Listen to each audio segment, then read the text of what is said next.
So nothing was existing except Narayana. He was existing, and even after when nothing else is existing, Lord Narayana, he still exists. Anta Narayana Smriti. It's recommended in the Vedas.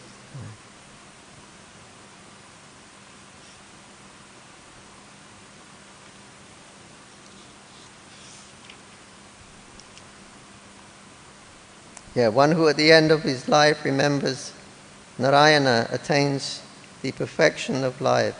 Anti Narayana Smriti. So this is the purpose of human life, is to bring us to the point of remembering Krishna at the time of death. Krishna Narayana. So this is the goal of life, to remember Narayana, because from that point then you can go back to Godhead. Krishna said, if you remember me at the time of leaving the body, you will come to me without doubt. So these are some of the purposes given in the Vedas, but then again we see other purposes are also mentioned in the Vedas, which can be a bit misleading.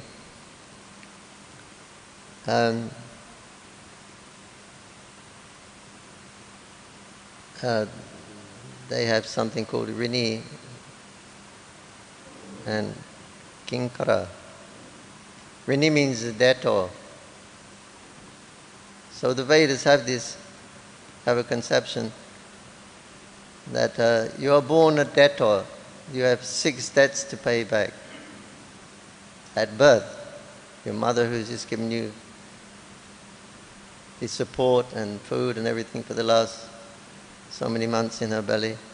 So you're indebted to the parents who gave birth, who allowed us to take birth. We're indebted to the demigods who give rain, light. We're indebted to the government, build roads and things like that.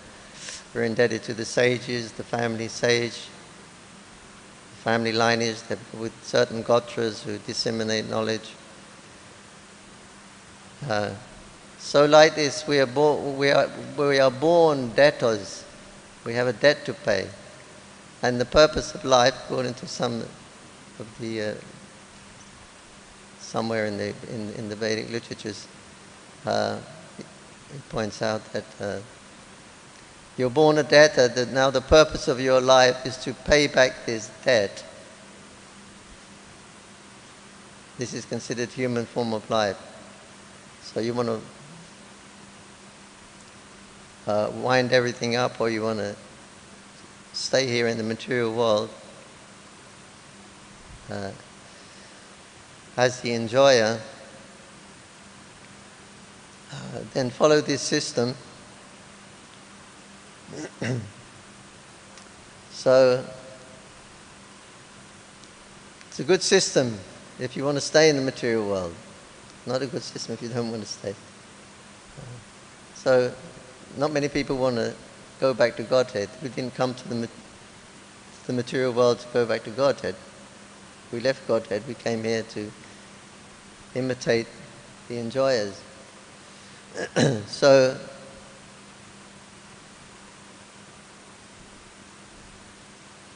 then follow these systems, and you'll be happy, as happy as you can get by following, because it's the Vedic system.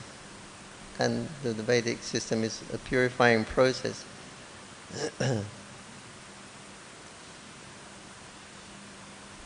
You'll become purified even if you don't know what you're doing, but if you follow the rules of the Vedas, you'll become automatically purified from Tamagun, Rajagun, Sattvagun. And so there's a built-in process, the Vedic system, the Varnashram Dharma, it's a built-in self-realization process. Even you don't want self-realization. Krishna's created these, I've created these divisions in society. So you're just doing, looks like you're just doing your duty, you're doing your work, you're not really aspiring to self-realization, but that work is purifying from Tamagun to Rajagun to Sattvagun. And then from Sattvagun, then you have a better chance of understanding what is transcendental life beyond that. But most people don't want that. So they want dharma, artha, kama, and these are the goals of life.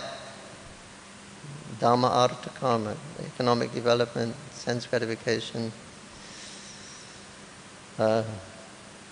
religion, and then liberation. But not many people want liberation. They don't want the mukti. They want the dharma, artha, and kama is the goal actually. They want to be the enjoyers. So then if you want to be enjoyer, follow this way that's given in the different Vedic literatures, and you'll be maximum happiness you can get. You won't get more happiness by trying to invent another process of squeezing out enjoyment from this material world. Krishna's very kind. You want happiness here, you can have maximum, you can have this happiness. So Krishna creates the facilities because we can't create the facilities. Krishna has to create. He has to create our place of enjoyment, the activities, everything we're doing. Krishna has to create all that so we can enjoy. Because we can't create all these things ourselves. But that's His kindness. Okay, you want to imitate me in be the enjoyer of this cosmic manifestation. So Krishna makes facility here. You follow the rules, you'll get maximum happiness. But the problem is with this process, especially this kinkararini. You're a debtor, you have a servant to pay, you have debts to pay off. So the idea is that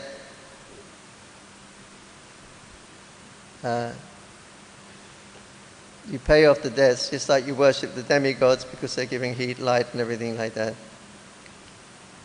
You pay off the demigods by the worship, but by doing so you become a servant of the demigods. Or you offer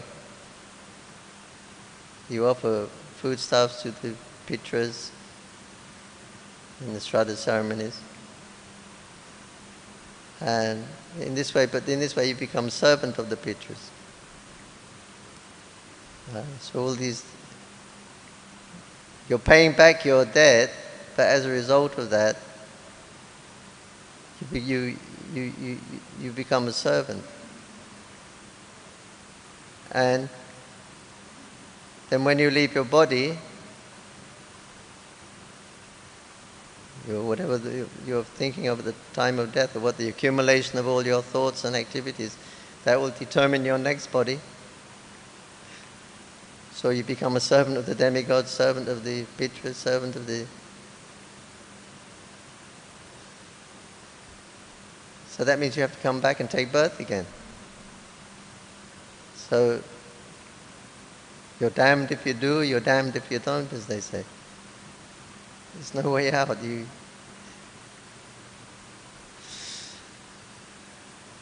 So it's good for the people who want to enjoy in the material world. But for devotees, then the essence is coming out. Like here, Narayana Smriti. We should be remembering Narayana at the time of death. We should be remembering Krishna at the time of leaving the body. And by this process, you don't have to come back and take another birth, Krishna says. So this is the real perfection of life. How to go back home, back to Godhead. And attain love for Krishna. Prem Pumata Pumam. Lord Chaitanya Mahaprabhu said this is the fifth principle. We have Dharma, Artha, Kama, Moksha. But even beyond moksha is prema, prem pumata pumam. This is actually, Mahaprabhu, this is actually the final goal, to awaken our love for Krishna. So that is done by the bhakti portions of the Vedic literatures, which are drawn out by the great sages, so we may put them into practice. Therefore we have Shravanam, Kirtanam, Smarana, Vandana, Padasevanam, Dashraya, Pujana, Shakijana, Manivedanam. We have different processes of bhakti. We can while we're in this material world, we've got to do something. So here Krishna has given us 9 positive engagements in devotional service. And like this, we become Krishna conscious and we go back home, back to Godhead. So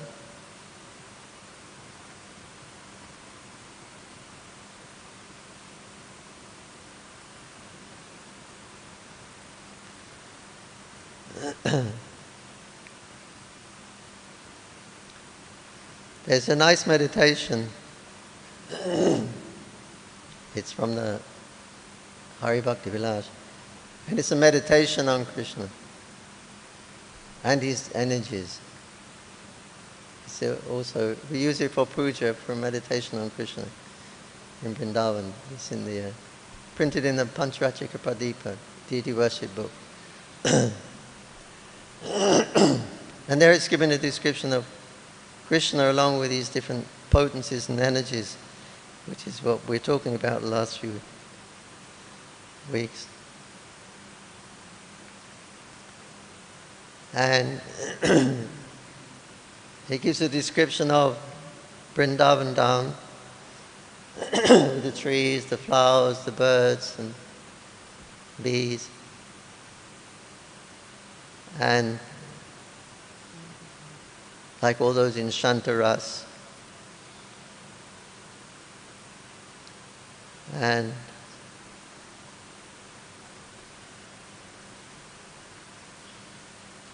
then there's different descriptions of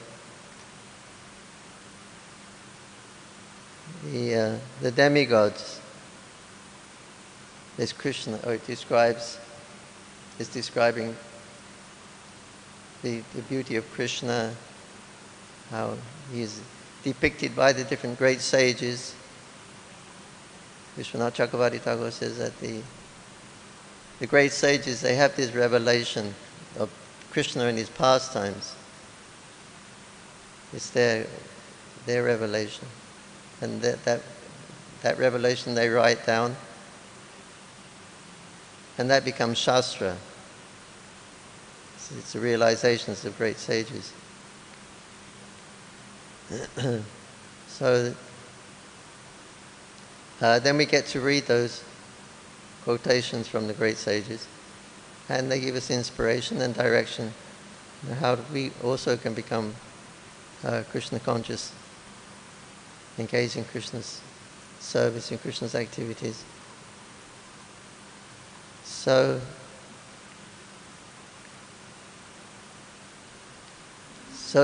Krishna is there with these beautiful descriptions that have been given. So we don't have to speculate on what God looks like or what he's not. We have all that information is there, what he looks like, what are his activities, his parents, his friends, etc. That information we have by the mercy of the previous great sages. And they describe his lotus eyes, his complexion, the Ushtaba mani and Srivatsha and all the ornaments on Krishna's body and Krishna's body itself and his beauty, eyes, his beautiful smiling face, his flute. And so Krishna is sitting there under a Kalpavriksha tree, very, very relaxed, with his flute in his fingers, and he's just blowing on the 5th note, and he's attracting everyone by this form. So those in Shantaras become attracted to him, the trees, and they give off their fruits and flowers, and the cows.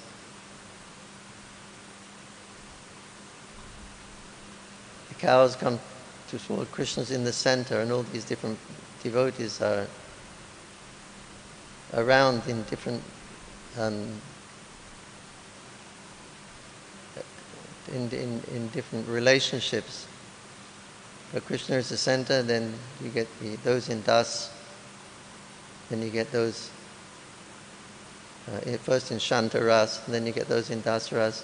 then you get the different energies are there. Then the cowherd boys, Vatsala Rasa, then the gopis. And the demigods, they're up the front. They go forward because they're the big movers of the universe. Krishna acts through the demigods to create the universes. So they're really important. They think they're really important. And they're up the front near to Krishna. So these are nothing but displays of Krishna's energy. So they're after artha. Artha means economic development. So that's the demigod's business. That's why they worship the Vishwarupa. Because it's the universe, and their business is the universe that they create, destroy, etc. So the demigods are in the front lines, wanting to execute artha, economic development. And there is dharma, the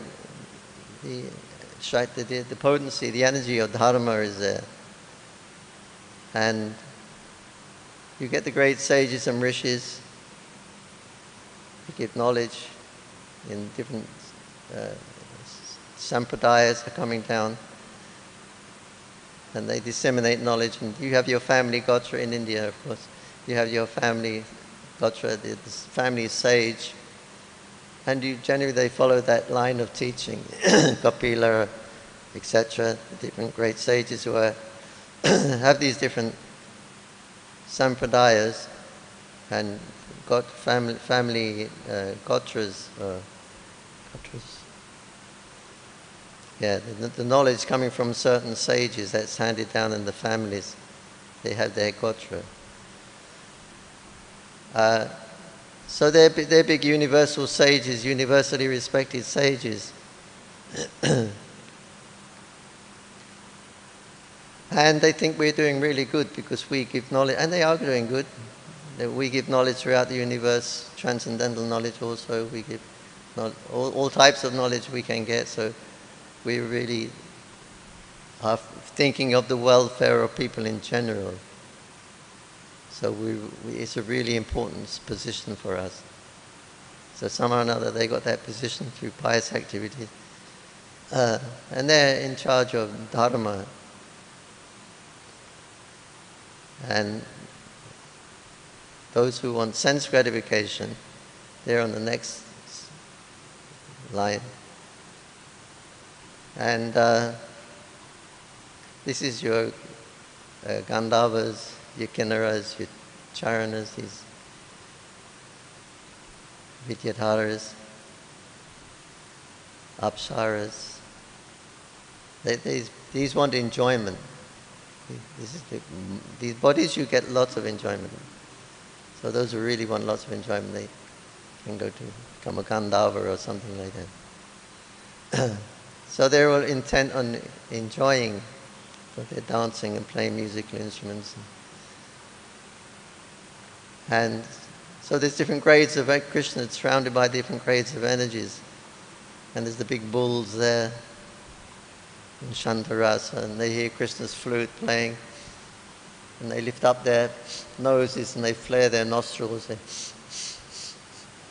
drinking tea from the Krishna's flute playing that enters into their ears and nostrils, I guess. And the big bulls, they lazily walk around, sniffing. And there's those in Shakirasa, the Krishna's boyfriends, and they're all playing, dancing, singing, whatever little kids do, they're doing all that. The whole festive is going on. So they're in another circle. And in the next circle is the Vatsalya Rasa, the elderly gopis, and the younger gopis also. And they have a relationship in the Madhurya Rasa. So that is represented by the young gopi girls. Krishna's enjoying with these girls.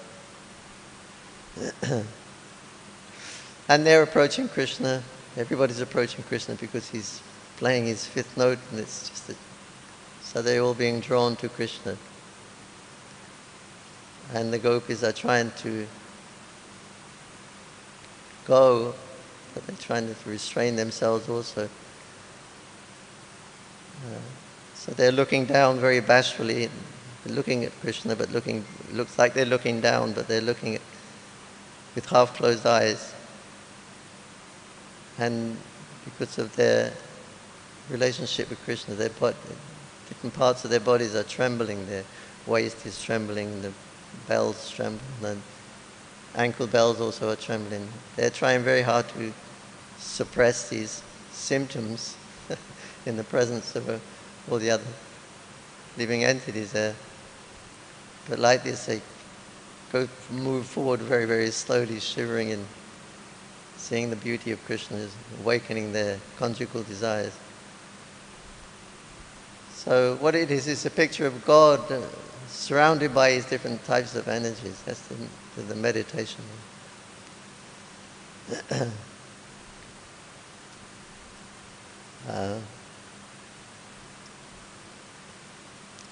So that's the meditation. Of course, different types of worshippers of Krishna. So we worship Radha and Krishna, so Radha will be there with Krishna.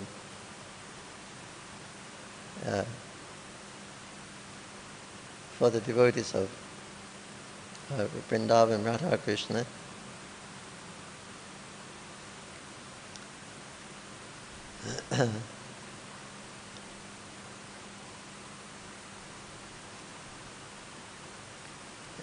Yes.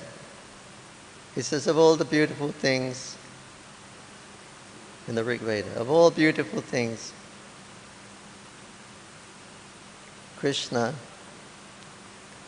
along with his potency, rises in the form of Srimad Radha, is the most beautiful. But Krishna alone is not so particularly beautiful. But when Radha is there, his supreme energy, Aladini potency is there. Then he is the most beautiful. So this is the Krishna. Chaitanya Mahaprabhu has come to give that when he's Krishna Prema Pradayati, that very unusual gift of Raja Prema, that Krishna comes himself as Chaitanya Mahaprabhu and personally distributes. So this is the Krishna we are, as followers of Chaitanya Mahaprabhu, this is the Krishna we are worshipping. The Krishna who is surrounded by his inhabitants of Vrindavan and just enjoying from one. Krishna is the enjoyer, the relisher, so he goes from one situation to another. From the gopis' conjugal mood, he moves into the Vatsala rasa. Vatsala moves into the parental rasa. Parental rasa moves into the Dasya rasa, the Krishna's servants and things. So every day Krishna is moving, his cycle of his movement. He's experiencing different areas, different rasas. So like noontime, he's out with the cowboys, so he's completely in Shakiras. Friendship. Absorbed in what kids do when they have that relationship with Krishna. And then somehow or another, later on, then Krishna moves off to Radha Kunda, and there Radharani is there, and then they have conjugal pastime. So the rasa changes. Then after that, it's getting a little bit late. The sun is going to set. It's coming down. So again, Krishna goes back with the boys, and it becomes Shakya rasa again. And he goes to their home after herding the cows. And then his parents look after him, they feed him, bathe him. The Vatsala rasa, this is a parental relationship. Servants helping, doing all that. So this is Krishna, he is just moving from one rasa to another. This is all that Krishna does, tasting those emotions with all these different individual devotees. So this, according to Chaitanya Mahaprabhu, this is the most perfect form of Krishna in Vrindavan. Chaitanya Mahaprabhu said, I only know Tribangi Molidhar. That's all I know, that person who is bending 3 ways and he's playing the flute Molidhar. This is all I know. So Chaitanya Mahaprabhu can be revealed. For those who want to follow in that path, you can find your way there in some relationship by associating with devotees of the same service attitude.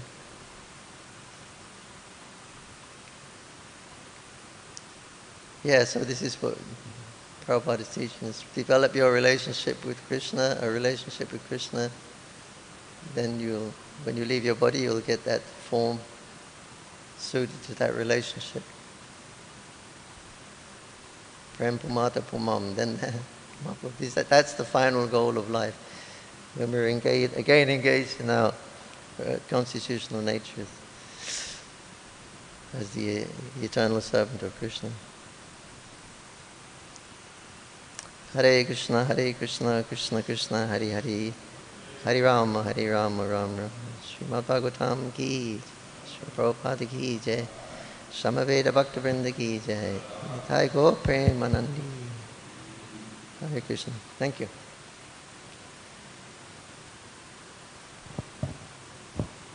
Any comment or question? Questions from online. Dear Jananivasa Prabhu, please accept my humble obeisances. Srila Prabhupada says in the Chaitanya Charitamrita that food rich in protein is considered non-vegetarian, like the masura dal and urd dal are also considered non-vegetarian. My question is regarding the word non-vegetarian, because the masura dal and urd dal are not animals. Why we define them as non-vegetarian? Are we breaking any regulative principles by consuming them? Your humble servant, Marichi Das. I think the understanding is that they're so rich in protein, they're like meat. So if you eat too much, you're going to become a bit aggressive and you won't be able to. It's not conducive for being peaceful in developing Krishna consciousness. Otherwise, they wouldn't give a restriction.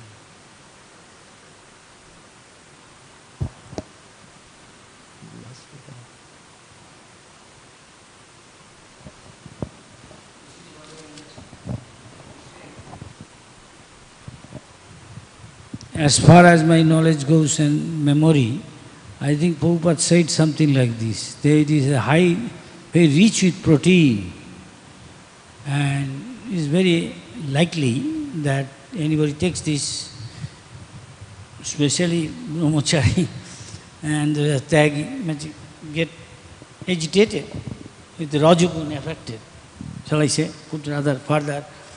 And so we are supposed to be in the mode of goodness all the time. So it affected, that more or less what he's saying, same thing I'm saying. Yes.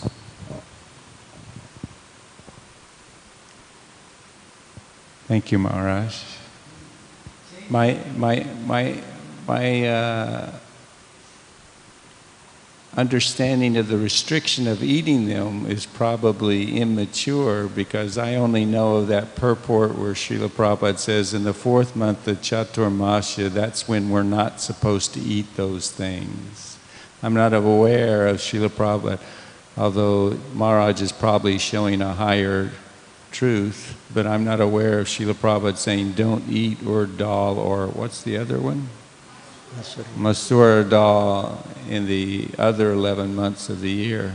Am I just being naive or misinformed? Can I add something? Same way, I think one I was looking for, there is some controversy a debate on this, whether you should take soybean thing, which seems to be very many likes, either stealthily, without the knowledge of others, some are taking. But I find out with inquiring with many authorities that I think Harvard, that professor, Hridayananda Maharaj, he once asked Prabhupada regarding soybean so rich, much more than all this, maybe much more than meat, maybe 50% or something. So we don't, but when he asked, some of them still now saying, we can take soybean. But I heard now, finding so many sources, once when Hridayananda Maharaj asked, then Prabhupada said, no, don't take soybean. It's to be rich with protein and all these things. So much more than that. That's why it's not true. But still, I don't know, some may not know they're taking that. It's not meat. That's why I added this. Recently I found some.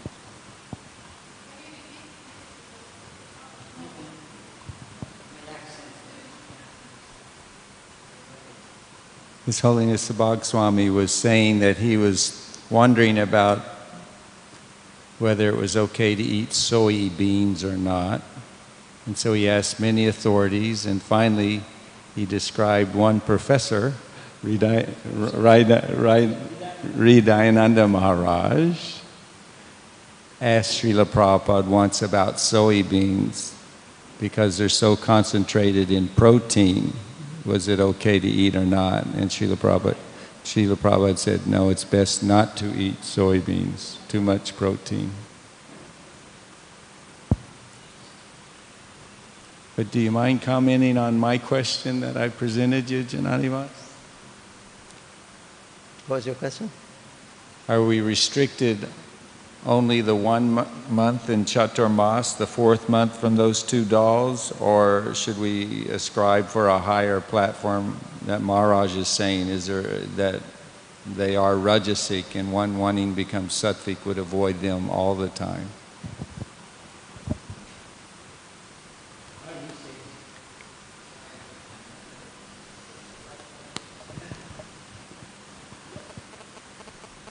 Mataji online said, no, it was Marichi Prabhu who said that urd and masala dals are very rich in protein. They're almost like meat. Dal. Masura dal and urd dal. And he was saying they're considered non-vegetarian because they're so rich in protein.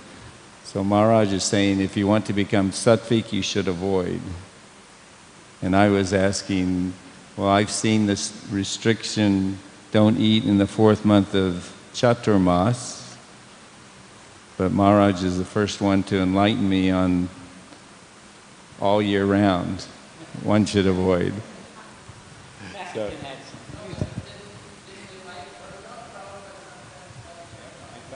That is what I'm saying. Sometimes they say it is debatable because some I find, some say they like very much. Wood dal, made of wood dal, many things like say bada, kachuri. Prabhupada likes kachuri, and wood dal usually put in kachuri. And another one is very much dahi bada. Everybody likes. It is very tempting in India, dahi bada. It's almost irresistible to some people. So I don't know. But I must say both the truth, what I know, and tell, then you can conclude. You can conclude. But I know the Gaudiya Math, I don't think they take. But wood dal sometimes take.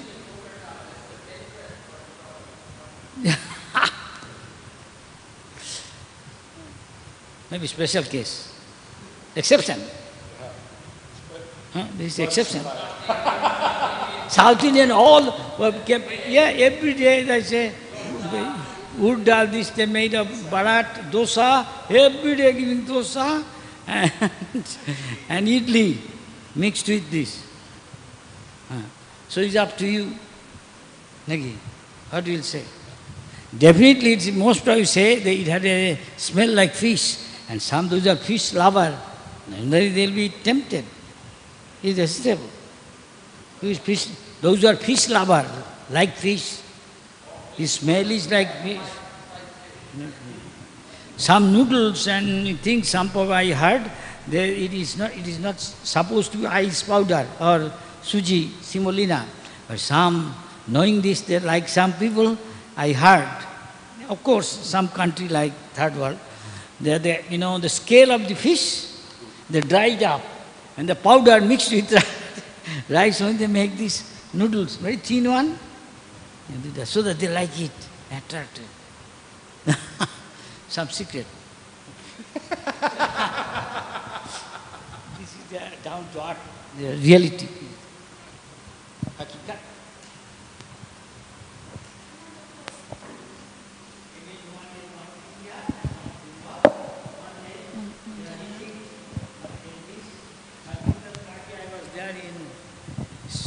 Kuch Bihar, and suddenly one of our GBC came, local Jayapata Maharaj, and he came to know these boys are eating Nutramol, which is made of soybean.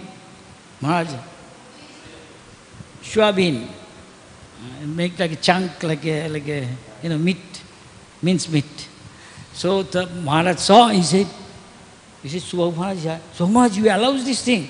I said, I don't allow. They, without my knowledge, they are eating. I don't. I was with them then, Sankirtan party. He also, same opinion. Huh? They are eating, this boy, they love it. It's just a must. That is what I heard. Because must be reason is like a chunk of meat, minced meat. And some people do, I think, even Gaudiya not eating. This soybean. Somebody told me, yes. We rather everybody doesn't eat in ISKCON. Because it's debatable. Something yes and something no. But ISKCON does a nice thing. In space of this Calcutta temple, they make, maybe little out of context, they make sandwiches and wimpy, king burger. So what they give inside, because in the West, you all know what is king burger. They make veggie burger with jackfruit. Prabhupada said jackfruit is called gach patal. That means like a goat meat, jackfruit, green jackfruit. So instead of that, ISKCON made this thing in Calcutta and put it, and all French, American, or consulate, those who work people come to our Calcutta, there is a Middleton Street thing, and they like it. And he said that karma-free king burger, hamburger, and they eat it, same taste. So they love it very much. He said, what is karma-free? Because he said, no karma. You thinking you are taking some meat, but it is that substitute for meat. It's not meat. But he said, it tastes like meat. They put lot of spice.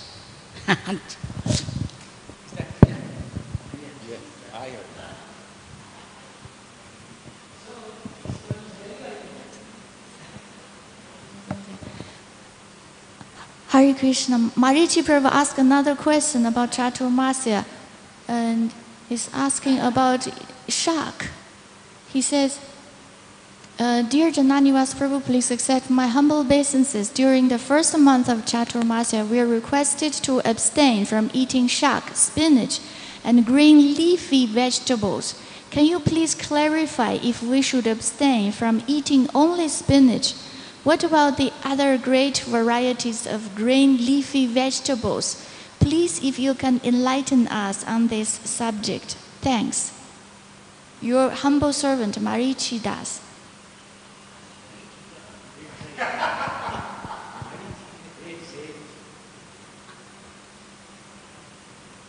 What's he saying about shak?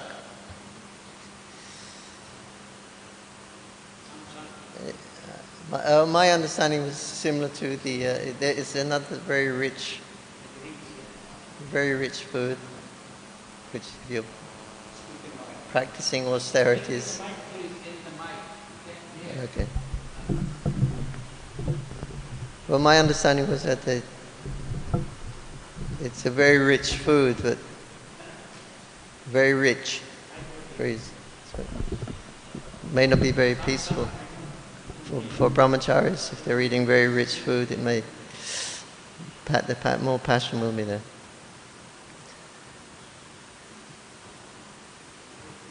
Can we eat cabbage in the first month? Can we eat cabbage, or is it only sack?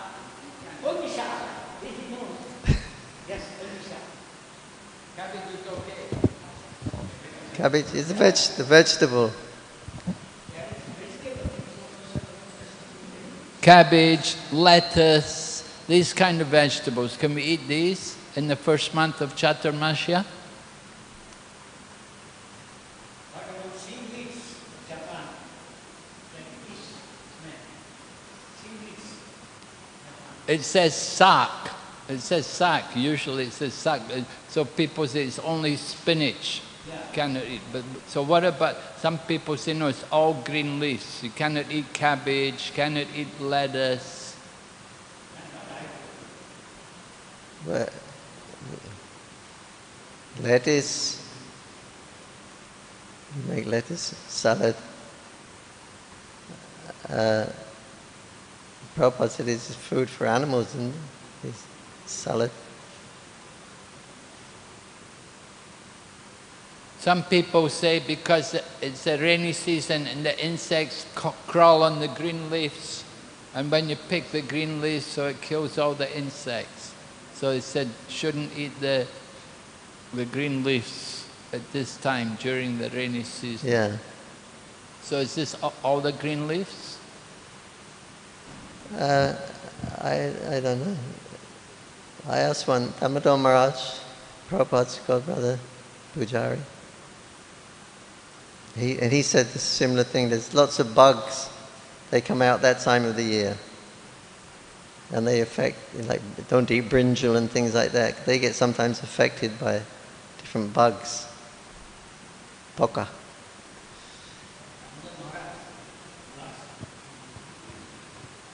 So therefore, better to avoid killing all the bugs or eating all the bugs.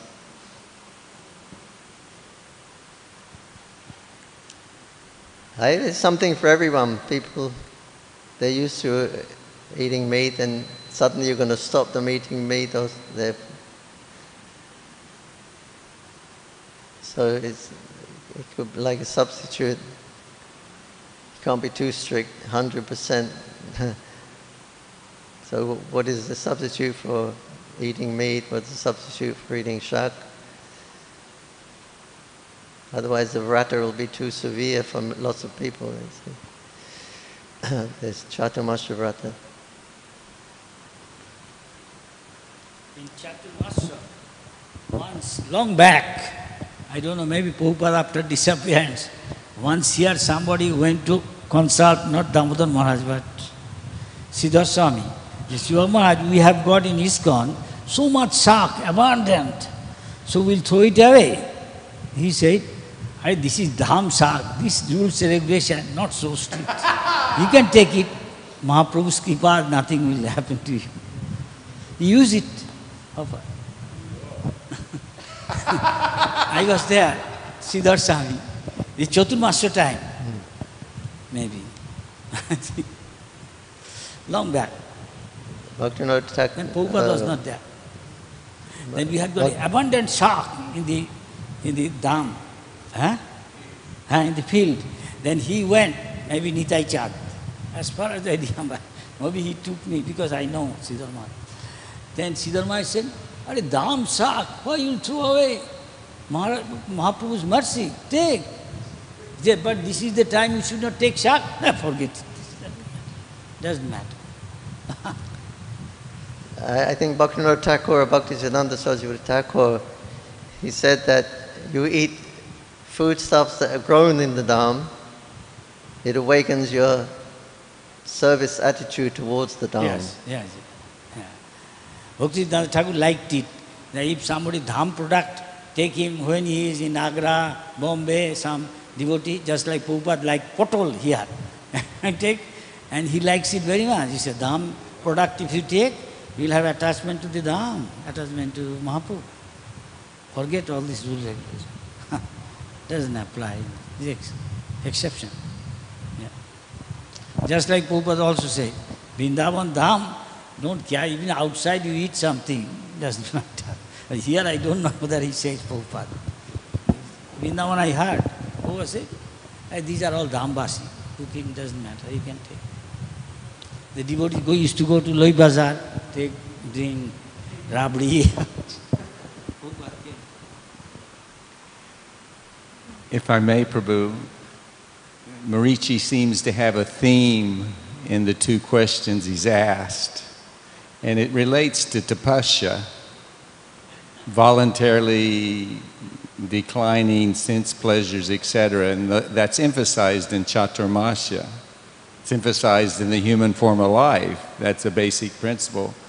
But I think I'm correct in sharing that Srila Prabhupada wants everyone to chant Hare Krishna, and to the degree that you can add to the program of chanting, dancing, feasting, hearing Srimad Bhagvatam, to the degree you can comfortably embrace austerity to inspire your hearing, chanting, dancing, and studying, then that's good, but nobody should be using these rules and regulations as a club to hit over the head of somebody who can't or is not following.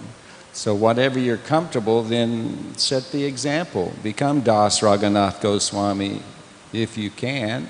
Otherwise, simple devotee trying the best to please Guru and Krishna through these instructions of what to do in Chaturmas, what to do the rest of the year, chant, etc.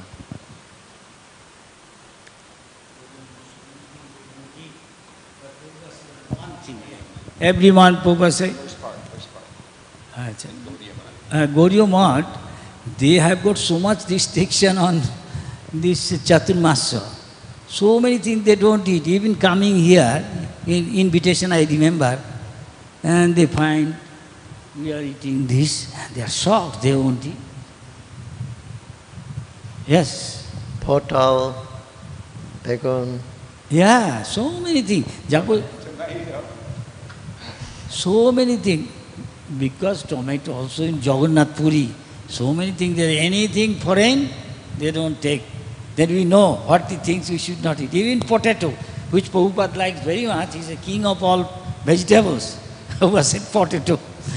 Jagannath Puri, they don't give potato because it's foreign. But in the Indian type of eggplant, Indian type of tomato, I think they use. Some of the things they use. But Indian type of that side of like a tree roots is considered one type of potato. That they give, but not this potato, round.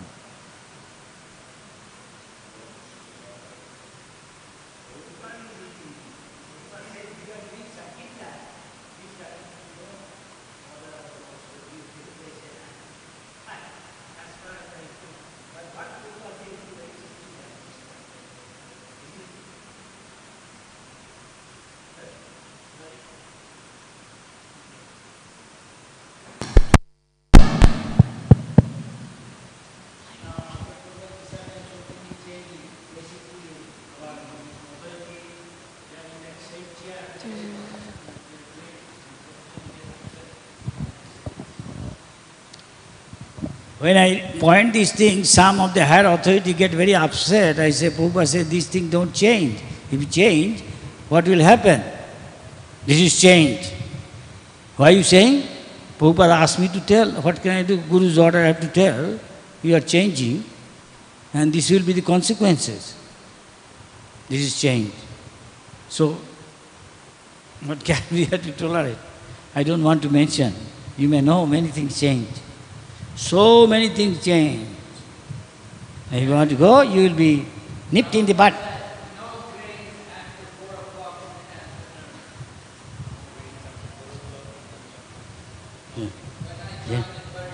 Yeah. That I remember. I thought it is personal. Prabhupada wanted to don't take at night grain. I know the sadhus in India, many, they take only milk if at all. Prabhupada said, if you can remain fast, yeah, it's work, but samad do. winter time take something. That is What what do I you know. do on the Bhagavatam Sunday personal. love feast? What do you do on Sunday love feast? And this ISKCON halwa. ISKCON halwa. You early days told so many things, then you have been changed. Here so many. Here, Prabhupada is in the veranda, the first building was there. One day I am standing there, what are you doing here? I remain silent. Look, something going on there. Some husband, wife sitting near the end of the long building, sitting and reading book. So, Subhak, go and call them.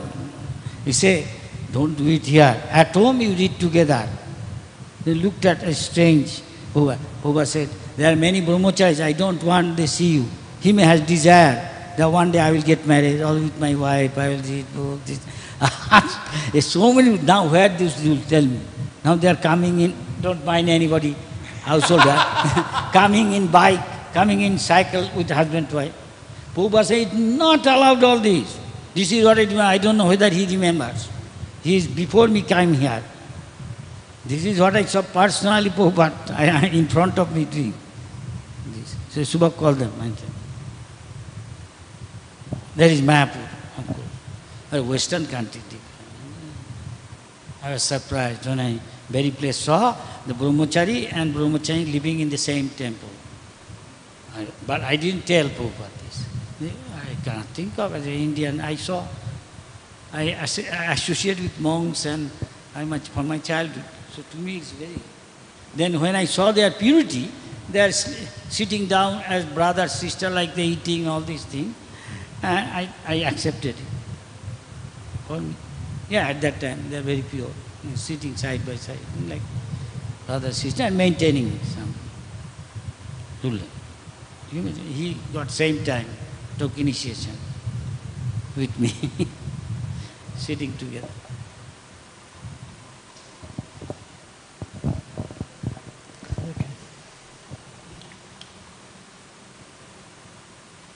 Hare Krishna. Question from the Chinese devotees from Jamuna Priya Devidasi. Thank you for Prabhu's wonderful class. The ordinary people, when they are hearing some great merits from the great personalities, it's very easy for us to start to worship them. And then we are thinking they are really great.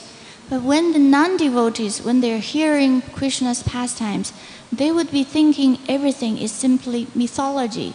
They hear and they don't have this emotion of worshipping Krishna. Just like in this verse, Lord Brahma, only when Krishna personally manifested to him some miracles, and then he realized his minute position and the great position of God. So what is the reason for that? Does that mean Krishna's omnipotency would also cover people's real understanding about him? Krishna's omnipotency covering people's understanding of him. Is it true?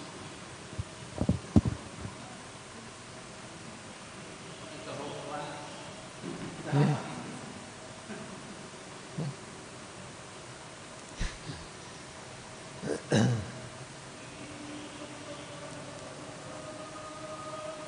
Can you make it one sentence? Krishna is so great. Actually, his greatness obstructed our understanding of him. We cannot understand him because it's too great. We think it's not real. It's like mythology. Yeah, it's mentioned here that Brahma, he was put under the Yoga Maya of Krishna. He couldn't understand anything, so to be a bit merciful upon him, he put the Yoga Maya so he could start relate to something. He couldn't relate to anything. So Krishna used his potency, Yoga Maya, to let him see what was happening. Then he realized his position. Okay, thank you.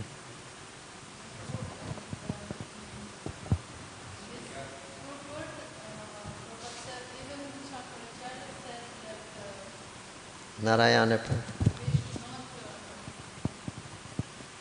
Not make equal Narayana and Shiva Brahma.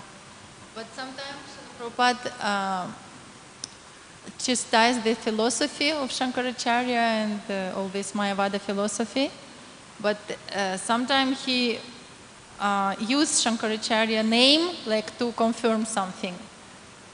Why is that?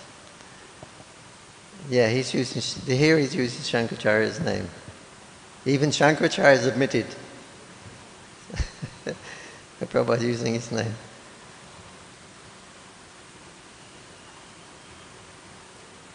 Yeah, he took a part of it that was favorable. Look, even Shankaracharya is saying that Krishna existed before.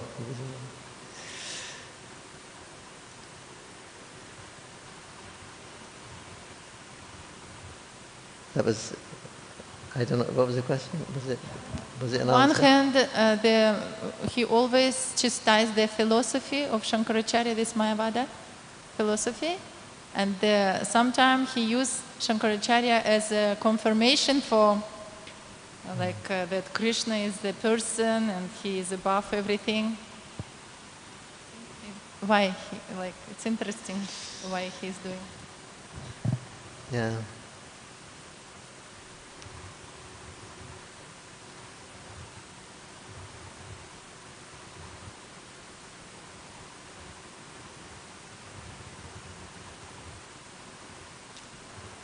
There was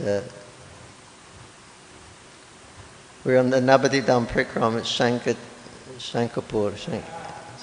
Shankarpur? Shankaracharya visited here on his way to, when he was conquering India with his Mayavada philosophy. And he came to Nabadvip, or the outskirt. And Mahaprabhu appeared to him and said, you can leave this place. It's for my devotees. You have no business here. On your behalf, Vrida Shiva and Prodamaya, they are keeping everyone in the illusion. And Satyanandan Swami was praising Shankaracharya as Vaishnava Namajata Shambhu. He's the greatest of all the Vaishnavas. Greatest. And Mahasringa Maharaj was there. And he was boiling. And then he just burst out. No, he said, Shankaracharya is a big Mayavadi. He's a big Mayavadi. He's teaching his Mayavad philosophy. And he was... So then there was like an argument going on backwards and forwards. And I said there's a quote from the Jayavadama, and the students, they approached the Guru and they said, Guru Maharaj, what is the position of Shankaracharya? And the Guru, he said, Shankaracharya, Shripad Shankaracharya, we offer our Ashtanga Dandabhat Pranam at his lotus feet. And the disciples say, well, Guru Maharaj, why, he's a big Mayavadi. Why we will offer obeisances at his lotus feet? He said, no, because he was on a special mission. Krishna sent him here to defeat the Buddhists who were eating meat on the pretext of the Vedas. You see how Vedas say you can offer meat and you can eat meat. So why you are preaching, why you are trying to preach us non-violence? It's there in our scripture says we can eat meat. So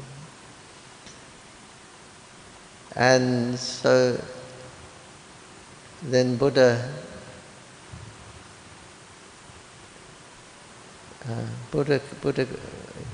came, and that's right. He said that. You're saying the Vedas say to you, you can eat meat. Then okay. Then I say, forget Veda. You follow me. So anybody who doesn't follow Veda is considered Gnostic, atheist. So that's why we don't accept as such, because he was preaching atheism. And if he hadn't have come and preached his atheism and got rid of Buddhism, even though he left the Mayavadi philosophy, that if he hadn't come and given us and got rid of Buddhism, today we will be stuck with the Buddhists. And it's very difficult because Lord Buddha was an Shaktivesh incarnation of the Lord. So it'd be very difficult for anyone to get rid of Shankaracharya.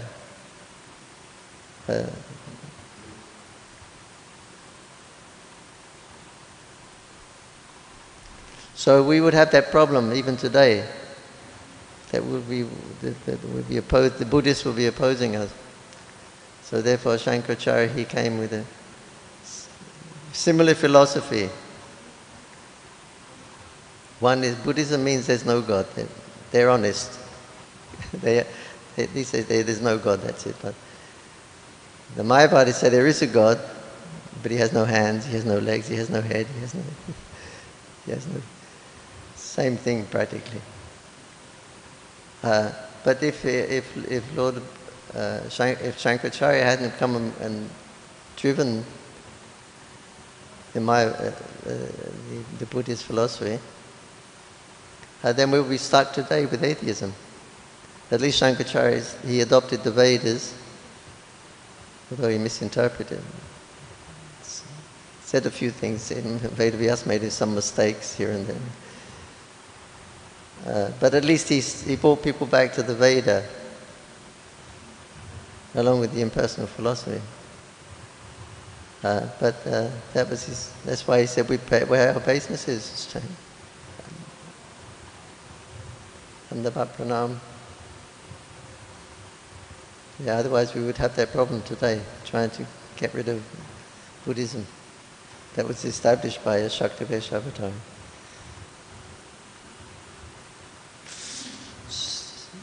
So the Vaishnavas, they respect Lord Shiva like that. When Lord Shiva was called to drink the ocean of poison,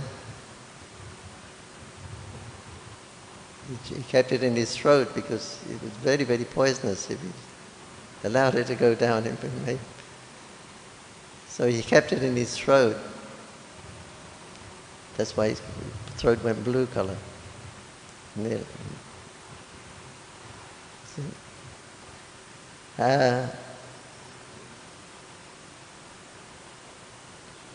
Yeah, so then he had that poison kept in his throat.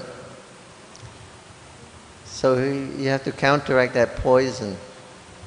So you counteract poison with nectar. So that time, Lord Shiva, he went to Shvetadvipa. And he met there with Anantadev. And Anantadev, he spoke the Ananta Samhita to him. The Ananta Samhita is full of the pastimes of Gauranga Mahaprabhu and descriptions of Mahaprabhu.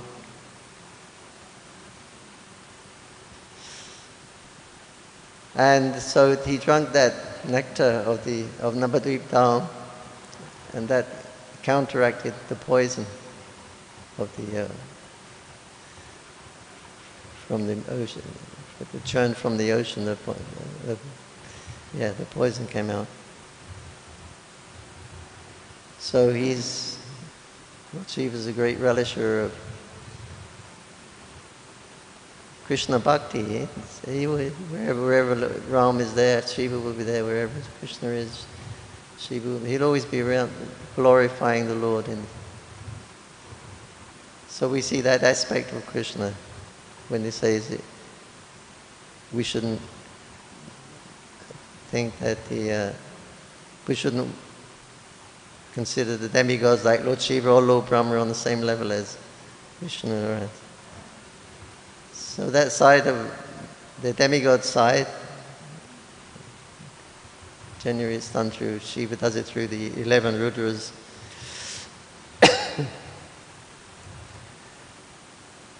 That we're not so much interested in. performing rituals or tantric.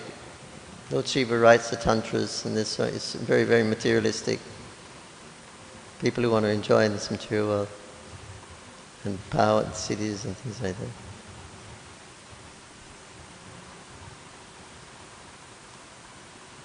So that side of Lord Shiva we don't deal with, but the Vaishnava side, then we do. Sadashiva, his name is Sadashiva. So that aspect we accept.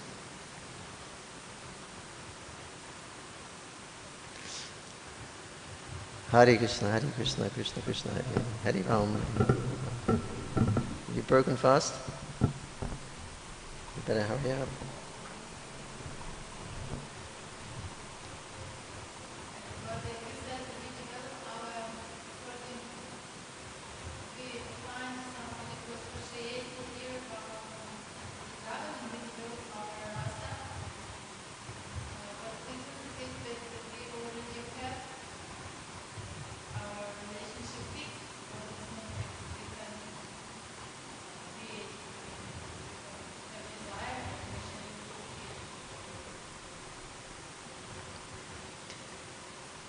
We already have our relationship with Krishna. It's already fixed. And what was the other part?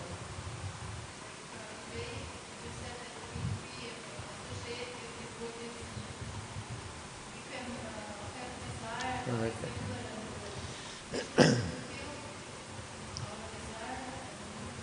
Yeah, you come to Krishna consciousness,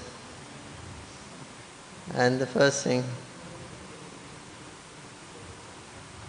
we understand that the Jivya Surupaya Nitya Krishna Das, we are the eternal servants of Krishna. So then you join Krishna consciousness, you're performing all kinds of activities. Your sentiment will gradually be going more certain direction. So that will determine the body you take to perform the sentiment that you have. So Jivya Surupaya Nitya Krishna Das, this is fact, it's eternal, Nitya, eternal servant. But what kind of servant? That you can change. Nitya Krishna Das, eternal servant, you cannot change. But what kind of service? That you can change. So Krishna, somehow or another we were envious of Krishna. Krishna is so kind. He's made a world for us with so many activities here. You can perform and cultivate your devotional service. And whatever you want, Krishna will give. Whatever sentiment you have and you want, Krishna will give you.